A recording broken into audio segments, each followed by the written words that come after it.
North Korea's foreign ministry says it will inform the UN Security Council that conditions for an imminent nuclear war have been created on the Korean peninsula. Tensions have been high in the region as South Korea and the US conduct military drills. Upon authorization of the Foreign Ministry, the DPRK openly informs the UN Security Council that the Korean peninsula now has the conditions for a simmering nuclear war. This is because of provocation moves by the US and South Korean puppets. Joining us now from Sydney is Leonid Petrov. He's a lecturer of Korean Studies at the Australian National University. Welcome once again, and thanks for speaking to us, Leonid. How seriously is North Korea being taken? How seriously should it be taken?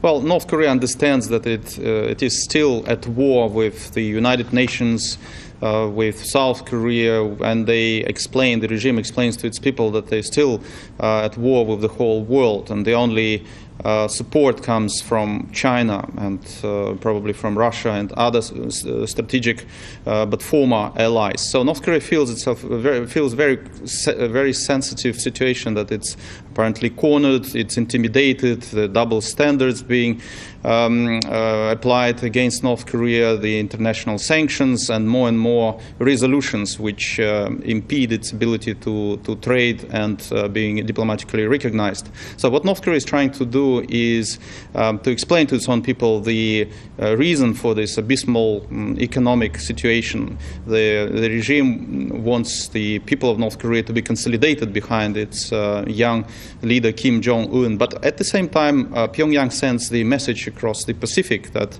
Pyongyang is ready to negotiate. Pyongyang really wants to a peaceful diplomatic solution to the growing problem, but at the same time they understand that the nuclear weapons, the psychological deterrence measure which they have developed in the last 10 years while Washington D.C. was pursuing the policy of strategic patience, did not bring any fruit. Neither the sanctions are going to hurt them. So this deadlock is going to be finished at some stage, and North Korea is proposing by attention-seeking behavior like this that there's only two solutions, either war, nuclear war, or diplomatic solution. Leonid, militarily, from the information available, is North Korea at all capable of backing up their belligerent rhetoric with action? Well, it's a difficult question to say. We know that North Korea we know that they have a handful of nuclear devices, either uranium or plutonium-based devices. They demonstrated to the world that they have already 3 times tested nuclear weapons, and the last successful rocket launch, intercontinental ballistic missile technology is also developed since last year.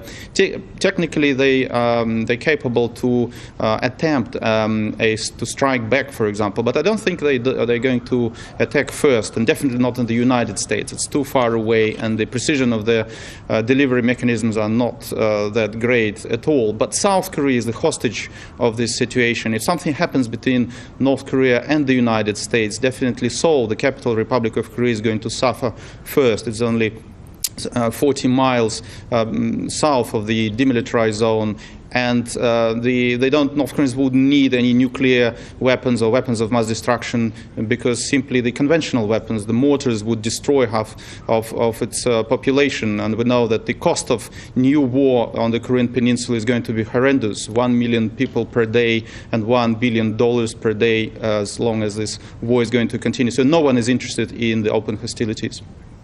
We will be watching the situation on the Korean peninsula closely. Leonid, thank you once again.